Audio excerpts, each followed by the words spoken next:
Dude.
You are listening to the Next Gen Jets show.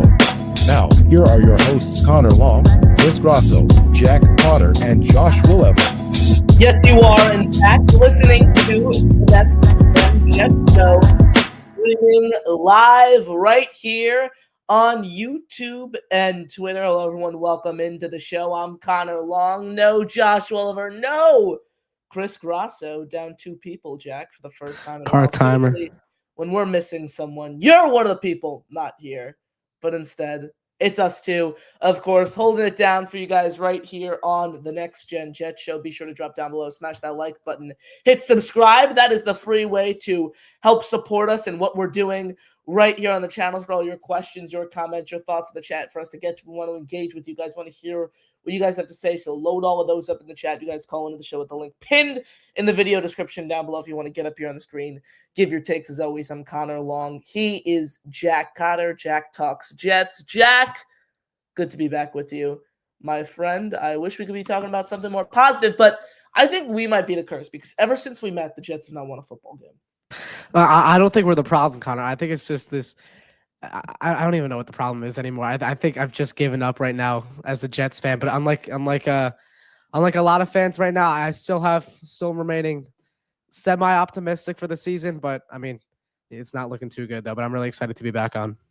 Absolutely. I mean, how can one have hope, Jack? How can one have hope? Like, I mean, you talk about, positives and things like that. An untrained eye who hasn't watched a single Jet game this year, who maybe has just looked at the score and scoreboard watched and seen what the Jets have done.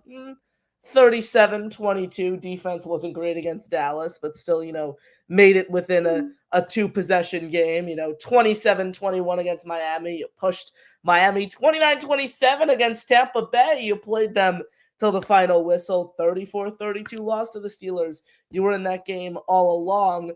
But at the end of the day, Jack, these are the garbage time Jets. This is a team that absolutely to stat pad in garbage time in the fourth quarter, the end of the third quarter, once the game is well out of reach and defenses have, taken their foot off the gas and, resorted to more of a prevent style defense here. So I think the Jets, not record, but scores in which they have lost all 5 games this season are certainly misleading. And now heading across the pond to play a very difficult Denver Broncos team that just upset last week the defending Super Bowl champion Philadelphia Eagles. So the Jets are going to be faced with a tough task again if they want to get their first win of the year and avoid starting 0-6 in 2020. I'm starting all over again. I mean, it's kind of if you think about it, Justin Fields. I don't know if you saw this tweet earlier today, but I believe someone within the Jets, Jets Insider or something like that, released on Twitter that Justin Fields' best stats came during garbage time in the fourth quarter for almost every single Jet game this season that he's played in, besides the Pittsburgh Steelers game. I mean, sorry, he didn't play the Bucs game.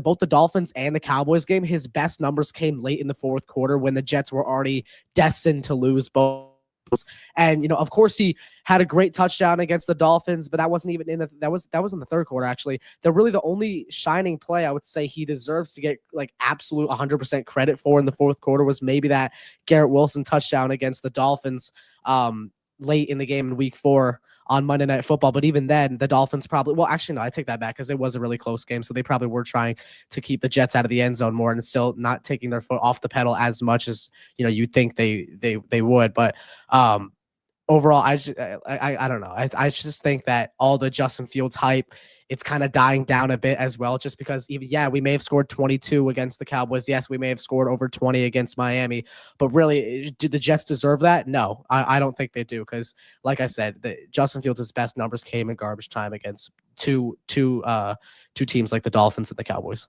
Well said. And I just think this team from top to bottom, offense to defense, has just been brutal and hard to watch all season long. You want to hear some stats out there, Jet fans? The Jets haven't had a first half touchdown since Week 1 against Pittsburgh.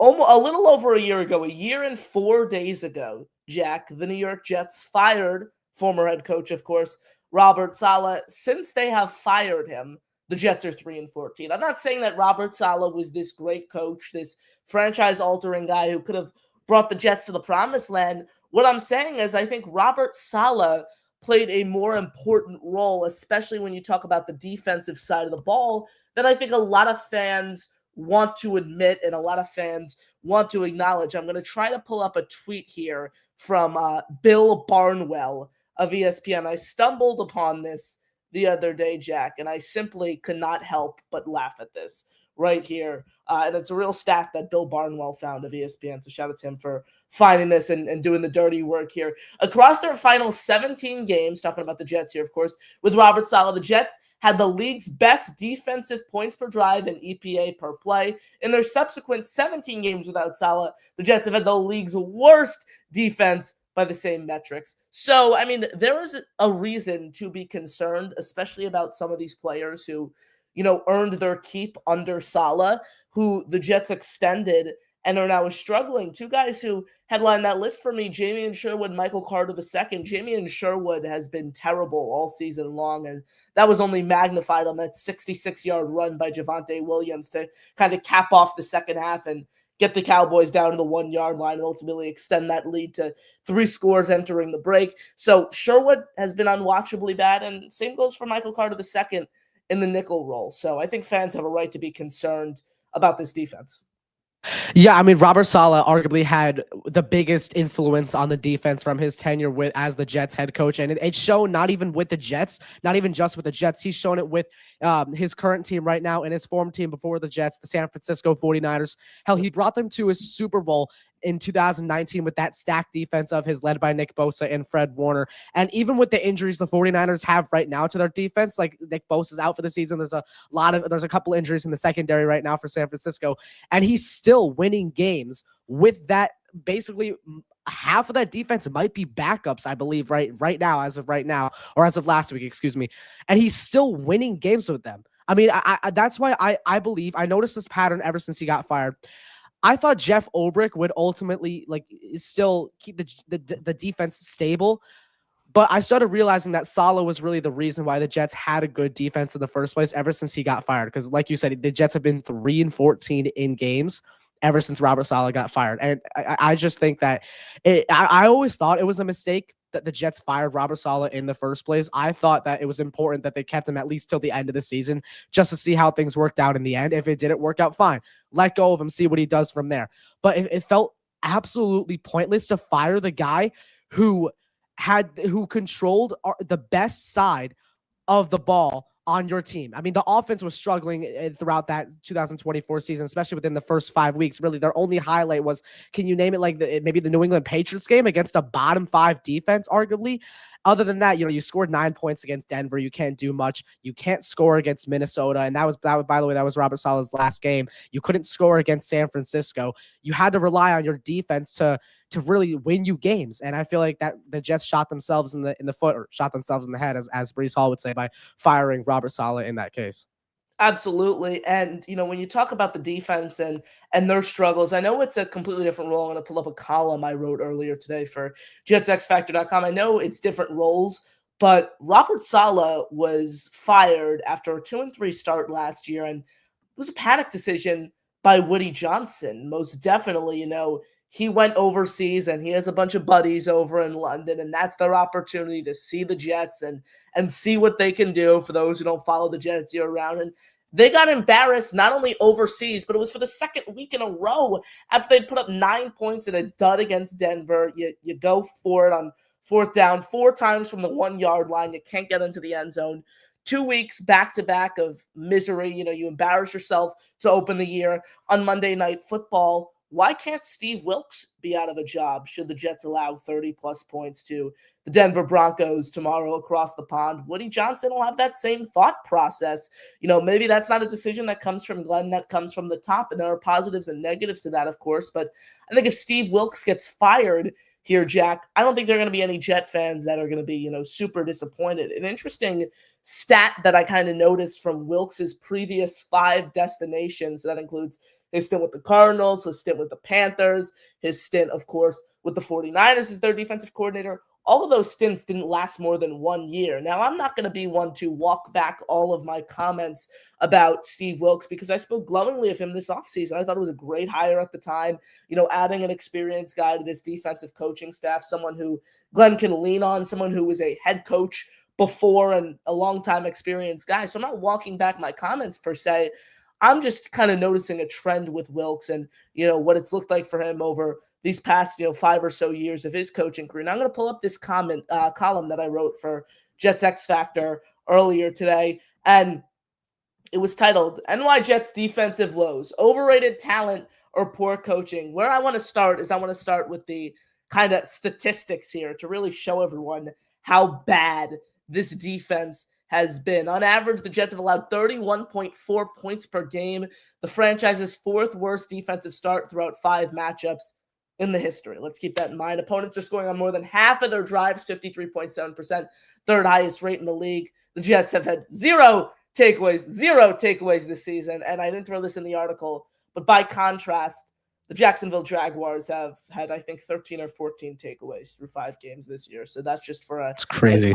And the Jaguars have been known historically to have one of the league's worst defenses. And then the Jets rank near the bottom of the league in virtually every major category. 4th worst in passing touchdowns allowed, 27th in rushing yards allowed, 28th in DVOA, and have generated just 7 total sacks through 5 games, 4 of which came in week 1 against Rodgers and the Steelers. They only had 1 sack against the Dallas Cowboys, who were missing 4 starting offensive linemen, and it was when Dak Prescott gave himself up and Brandon McGregor just tapped him down in the 4th quarter in the backfield. Now, I want to get your thoughts here. When it talks about who is to blame, I think, fair in this column. Look, I don't think Wilks is solely responsible for this, as you see it here. Sherwood, MC2, like I mentioned at the top of the show, they've regressed significantly, and then you talk about the issues on the outside, on the defensive edge. You can't blame Steve Wilks for that. Those guys he's working with there behind Will McDonald and Jermaine Johnson just aren't NFL players. That completely falls on Darren Muji, as I mentioned in the article, for not adding or, beefing up that position group earlier on in the offseason. Where I blame Wilks the most is his schematic stubbornness. The Jets' 30.2 blitz rate, 7th in the league. He continues to blitz and play press, but this team is not getting home on the blitz. This team is not generating sacks. He needs to turn away from that and know who he's facing. Look, this was amplified week 3 against Baker Mayfield, Tampa Bay Buccaneers. He blitzed Mayfield 40% of the time, and Mayfield was just picking apart the Jets' secondary down the field. And obviously, you see the rest of the article there. You can find all my written work, of course, over at jetsxfactor.com, a reporter and writer, columnist over there, so you can find my work there, of course. Jack, I want to kind of get your thoughts there, thoughts on my take. Basically, you basically said everything I really wanted to say. I think it's half and half, really, because yes, I totally agree. We do not have the skill to be a top 5 defense that we once were. No way. I mean, like you said, all we have is Jermaine and Will at the defensive end position. If one of them goes down with a serious injury, we're in a bad situation here, and we've seen it over the past few weeks with Jermaine Johnson being out with that ankle injury. We did not have a good defensive line unit at all throughout this season so far, and it's shown in the secondary as well. I mean, the talent's just not there besides Sauce Gardner, who, by the way, isn't really another up to par season so far this year. Brandon Stevens has been unwatchable, really. Tony Adams has been really unwatchable, especially in the tackling game. Andre Sisco has not been living up to his name as a ball hawk. So I think it's talent, but I think it's also stems from the coaching. I think everything starts with coaching in this league. You can hire the best defensive coordinator. Let's see. I believe, actually, if you hired the best defensive coordinator in the National Football League, I think the Jets defense would at least be average right now. And I think it's also because Steve Wilks' play calling is also what's giving this Jets defense a bad rep. You are calling man coverage, obviously, when it doesn't work. We've seen it throughout the first few weeks. And I mentioned it in a short that I posted on my channel like a week ago, I think. I said I gave Wilks a chance. I really did. I really wanted to believe that he'd be smart enough to turn everything around. But he's not changing anything, right? And you think with a coach with at least a good reputation like Steve Wilks across the NFL, you'd think that he'd be smart enough to adjust and to adapt, which is what the Jets needed this season, because based off last season, they didn't adapt one bit. And you think that, again, with a guy with a good reputation like Wilks, you'd be able to adapt, but we're just not seeing it. So I think it's on both talent and coaching. Most definitely. Lou B, he wants in on our membership raffle. He drops in with a $5 super chat. Hi, I'm Geeky. What is a spot name with the big black whips with the yoke? My very own bed in an indoor toilet. A bomb shop haircut that costs $0.25. Thank you, Lou, for that $5 super chat. That will get you 2 raffle entries, my friends. Folks, you want in on the membership raffle, every $2 super chat or gifted membership will give you an opportunity to take home a Joe Klecko signed jersey, a Wayne Corbett signed helmet, a Corbett, Moss, Cole signed photo, a Don Maynard signed photo, and Altoon signed photo, folks. Every $2 super chat or gifted membership, as you see on the ticker down below, will get you an entry. Thank you, Lou, for the $5 super chats. And I watched more Mendoza play today. There's no way these guys are saving the Jets. I would trade back. Look, it's so freaking early in the draft process. I don't even want Mendoza. I'm more of a Sellers guy. I've done minimal work on the quarterback class. I've watched Sellers. I've done the most on. I think I've watched 8 games of Sellers. I'm going to try to get to 10 from all 5 of the main quarterbacks this year. Aller suffering a season. Drew Aller, Penn State suffering a season. That's terrible. Tough. I mean, he should have come out of the draft last year, if you ask me. So it only adds insult to injury to the fact that he is now hurt, and that kills his draft stock. So you certainly feel for a kid like that. Again, this is Columbus Day weekend. I mean, it's not even Halloween. It's not even October 15th. We still have so much time to evaluate this draft class. But look, I think the earliest signs, in my opinion, from the first, but then we're about to wrap up week 6 of the collegiate season now, is this class, I think, is overrated as a whole. I think a lot of people had high expectations. I think, Cade Klubnik was expected to take another huge stride after a step in the right direction. Obviously, last year, I think people expected Arch to, show, Heisman signs. And I think there are going to be a lot of guys who come out in 2027. That's my biggest takeaway so far. Yeah, I think that, the only guys that really catch my eye for this draft class are Mendoza and Sellers. That's really it. Carson Beck, I mean, he's been fine, but again, he's not one of those guys that really catches my eye like Cam Ward did this past season, or CJ Stroud, Bryce Young, Anthony Richardson did for me in 2023. Zach Wilson, Fields, Lawrence. It's not really one of those classes this year with all that hype. But I do believe that there is a lot of skill in this class. It yet, but I believe come maybe December, I think a lot of fans, especially a lot of collegiate fans, will be changing their minds on these takes. I think that, again, we're not even halfway through the season, or we are halfway through the season now. And I definitely think guys like Sellers, I think Beck will improve a lot. I think Mendoza.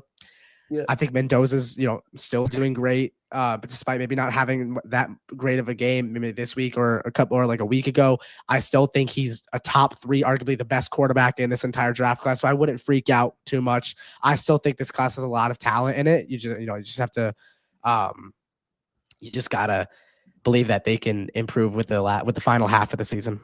Hot take name I'll point out: Rocco Becht, Iowa State, son of former Jet tight end. current radio analyst. Anthony Becht, man, he's been exciting to watch for Iowa State. They dropped those direct runs with him. He's been exciting. I'd keep an eye out for him as this draft process continues to heat up, folks. Thank you for joining us right here on the Next Gen Jet Show. Smash the like button. Hit subscribe. He's Jack Cotter. I'm Connor Long right here with you guys on the show. Questions, comments, thoughts in the chat. Call on the show. The link pinned in the video description down below. 193 of you guys watching us live. We appreciate the support. As always, again, be sure to smash the like button. Hit subscribe. That is the free way to support us, as always, right here on the program. Jack, Jets Week 6 matchup tomorrow across the pond in London against the Denver Broncos. Again, spoke about them earlier on. Just upset the defending Super Bowl champion Philadelphia Eagles, who have now lost 2 in a row after another stunning loss to the New York Giants. Jets crosstown rivals on Thursday Night Football. It's going to be an uphill climb for New York. They need to get a win. They need to get a win, not only for dignity, not only for pride, but to just not be the laughingstock of the NFL for at least a week. Yeah, I think definitely, like, if I have to make a prediction early, I don't think they will win. I think they will lose at least by 14 points. I think it's going to be at least a 14-point spread. But I think they will. I think the Broncos offense won't be as dominant as a lot of people think it will be, just because of the Jets. A lot of people are saying, oh, Jets defense, worse in the league. They suck. Their pass defense sucks. The Broncos are going to trample all over them. If you look at the Denver Broncos games throughout the first 5 weeks of the season, they haven't really been able to control a game at once this season. I mean, they've won a few games, but they haven't really been in control of any of the games that they have won. So again, it's the Jets. Probably going to be the opposite tomorrow, but you got to look at the aspect of how they're able to control the game. And if the Jets are able to keep them from controlling the game, I think the Jets can have a shot at winning this game. But if I had to take my guess, Broncos are scoring at least 30 on the Jets, I think, tomorrow. And it's not going to be a very close game, but you just got to take that into account.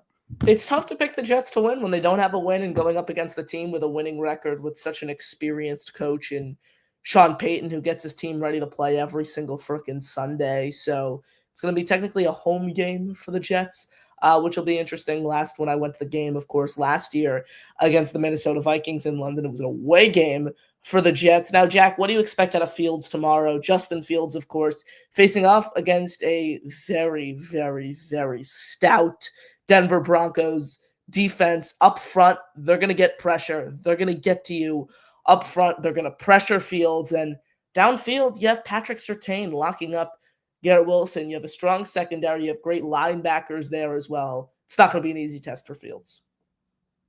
Absolutely not, especially when you have the Connecticut native and Zach Allen pressuring Justin Fields the entire game. I think he's going to have to escape the pocket almost every single drive. Depending on also where Zach Allen's lining up. I believe he's interior, I believe. So if he gets past John Simpson, or if he gets past Joe Tippmann, I think it's going to be an issue for Fields all day. And especially with the skill that this Broncos D-line has, defense in total, actually. I could definitely see tomorrow being another ugly game like the Bills game for the Jets. I can definitely say that. Maybe not as vicious as it looked, but definitely not.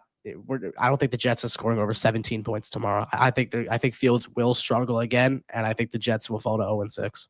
Lou B wants more raffle entries. He drops in with a $5 super chat, baby. Let's go. I am Jack Cotter, and I love the 2020 Jets. All I care about, the 2020 Jets.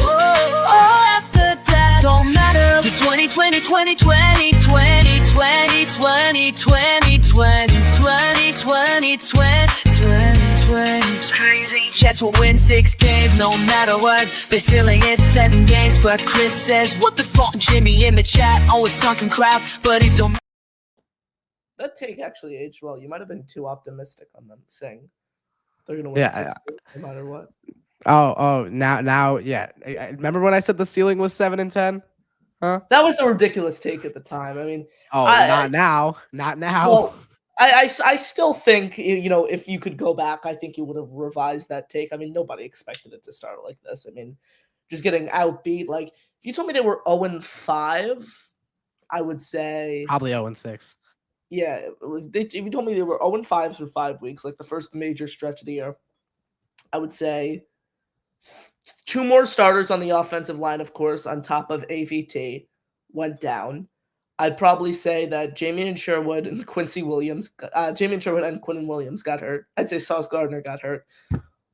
All those guys are healthy, and Jamie and Sherwood, as Joe Blewett described it right here on this very program last night, has been playing like a linebacker 4. So Yeah, it's absolutely it's terrible. I mean, I think looking back on it, I feel proud, but at the same time I don't, because for once one of my takes was right on the show. 2, but the negative part about that is that we're 0-5. The Jets are 0-5. I'd rather be proven wrong. Like, that's me. Like, I'd rather pick the Jets to win 4 games and have them win 14 than be right on the 4-win prediction. Like, that's me, and that's who we are as fans, of course. Luce, is there a chance we trade for a big star by the trade deadline and don't sell? I don't think so. The teams that trade for big stars at the deadline are the teams contending for playoff spots and trying to make a deep run. The Jets are going to have a fire sale. I don't think they're going to inquire they're going to acquire, third time charm, anyone significant. Yeah, I mean, if the Jets are trading at the deadline, I think it's either going to be Breece Hall exchanged for a couple picks, or I don't even know if they're going to trade anybody really at the deadline. Maybe Quincy Williams. I could definitely see another one being dealt at the deadline if that happens, but I don't think we trade for anyone big this season. No, there was a guy that I wanted to trade for this offseason. I forget who it was. I said they were. I was actually very confident they were going to trade him at the deadline. I believe it was a wide receiver. It may have been I forget. If I remember, I'll come back to it. But yeah, overall, I don't see the Jets trading for a big name. Yeah, I don't know if Breece gets dealt. I think one of the more likely players to get dealt is actually Michael Carter II. Try to get something at least in return from him, because if not, I think it'll just be a cap casualty at the end of the season. Thank you, Lou, of course, for the $5 super chat. Right there, I want to get to this comment from Paul Costa, who says, Jack looks like Daniel Sam. I knew you were going to pull this one up. I knew you were going to pull this one up. That's actually a new one. I haven't gotten that one before. The one that everybody says I look like is the background picture of the kid in 21 Jump Street. That's the one that everybody during the house party scene. That's who everybody says I look like. Yeah, you look just like him. That's not 21 Jump Street, bro. No, I know. You've showed me that picture like on before. Yeah. What's his name? We'll pull it up for the comp right here on the screen. I forget. Just look up 21 Jump Street house party scene or something like that, and then you'll see like a fat guy, and then there's like pictures in the background, and then there's one of a kid going like this, and that's the one. That's the one they said I look like. Yeah, I don't think nothing is coming up, unfortunately, but you've showed me that person. You look exactly like him. Yeah, I know. I've gotten told that from 5 different people, maybe, and I think that was exactly like me. Who played Daniel San? That looks like Ralph Macchio. Daniel. Yeah, Oh, it is Ralph Macchio. Yeah, it is. Oh, okay. I've never watched Karate Kid, for those who do not know. Not a big movie fan, so I've never seen Karate Kid. King Jamie just said I look like a young Jim Belushi. Interesting. Let's try to find that. When the Jets are 0-5, we need to find things to talk about, of course, here on the show. Jim Belushi when he was young.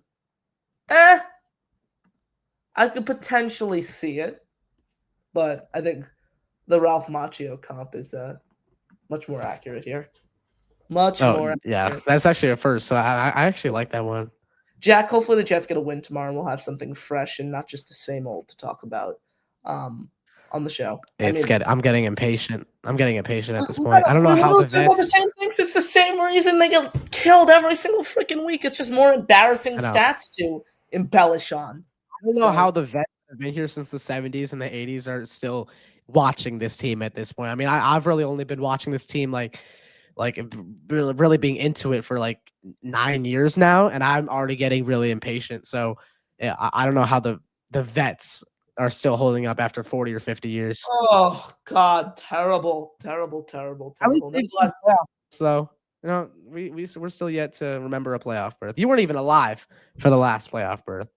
Awful. Smash the like button, hit subscribe. Jack Cotter, Connor along right here with you guys on the Next Gen Jet Show. Quick 30 minutes. Only two of us, so obviously going to be a little bit of a shorter show and same old when it comes to the Jets. Previewing Jets versus Broncos. Don't worry, they're 0-5, but I'll be up bright and early, 7:30 a.m. pregame show with Matt O'Leary right here on the channel. So stay tuned for that. Matt and I, of course, doing the weekly pregame shows. Now year 2 of that. We might be the curse. So many different things I could point to, Jack. Nevertheless, Jets have been fun. terrible before you guys started that. Nevertheless, super fun doing it with you. Got any final thoughts here before we say good riddance and good night to everyone? Can't wait to come back next week and absolutely shit on the Jets for their poor performance against Denver. Can't wait. Brutal. Again, give us something new to talk about, New York. Play for pride. Just give us some. Give us a win. Give us a win, please, or at least something. Give us a turnover. Give us a turnover. Give us a turnover. Thank you. Give us a turnover. Give the us first a turnover. time. Oh, we'll wrap with a fun comment here from King Jamie. He says, so Joe wants to pull up a picture of Jim Belushi, excuse me, in the toga from the movie Animal House. Jack, are you familiar with this creation? I am not. No. I'm gonna try. This is the best picture. Oh my gosh! I just looked up some pictures. This is, I think, the I don't have that big of a nose. Yet, okay, thoughts there.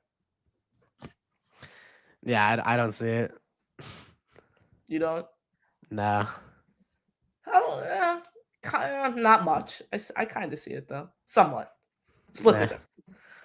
Nevertheless, thank you all for joining us right here on the Next Gen Jet Show. However, and wherever you consume this show, we appreciate the hell out of you guys. We appreciate your support as always. Smash the like button, hit subscribe. Daily Jets content free. Helps us grow a ton. That'll do it for us. For Jack Cotter, I'm Connor Long saying have a great rest of your night, everyone. And as always, JTS, baby. Jets. Peace out, folks.